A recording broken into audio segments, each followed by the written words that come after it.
In the Name of God is a 2013 film directed by Kevan Otto. It's written by Kevan Otto and André van Heerden, and it stars Patrick Davis Alarcón as Mason. We also have John Ratzenberger as Reverend Thomas, and it was because of Ratzenberger that I became aware of this, but actually, had I been aware of it, I would have wanted to watch it anyway. But I will say Ratzenberger is not in it a lot. Definitely not enough to be on the poster for this, but that being said, I feel like that marketing tactic would work. It certainly was the reason I watched it, because of Ratzenberger, so I'm not that bothered. Just as a point, if you're watching it as a Ratzenberger fan, he's not necessarily in it a lot. But even if he wasn't in it, or even with the fact that he's not in it much, I still thought this was a fantastic film. And there are two reasons why I would have been drawn to this regardless, and that's partly because it's about a kid in foster care. I am always drawn to films about the foster system, the foster care system, and also because it's heavily religious, and I love spiritual religious films, uplifting films like that, and this is definitely what we have here. Mason, our protagonist, is, at the beginning of the film, moves in with a foster family, and he has a foster brother, and the foster brother had another brother who is unfortunately deceased.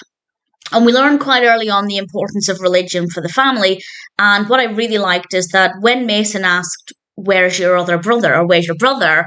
he said, "He's in heaven." He didn't say, "He's dead, he's deceased." He quite clearly said, "He's in heaven." And I love that. Really helped to show that the concept of heaven is something that's clearly important to him, to his family, and really helps to lay the foundations early on that this is definitely going to be a religious film. It also starts off with Reverend Thomas Ratzenberger's character giving a sermon, so that was also quite clear early on. And the film is all about Mason trying to get on with his family, finding his way. He has a lot of not necessarily acceptable behaviours. He's maybe not the most likeable person. I really liked him as a character, but in real life, his behaviour would be very unlikable, and he has to learn the error of his ways. His family have to learn about who he is and how to interact with him and how he likes to be interacted with. And obviously this is all against a religious backdrop. And I really enjoyed it. I thought they handled the narrative really well. As I said, I thought Mason was a very likeable character, even though his behaviours, his actions are not necessarily likeable. And I think that was really important to be able to get behind the character, because if he was unlikable from the beginning, it would have been harder to want the best for him. He's 17, so he's not a young child, but he's old enough to know the error of his ways, but young enough that maybe we can see that he hasn't had the right guidance in life, and some of that is to come, of course.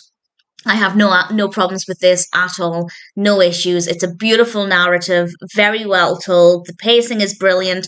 The film is about an hour and a half, I think just under that, which is a pretty ideal time, pretty ideal length to tell the story. Really solid performances.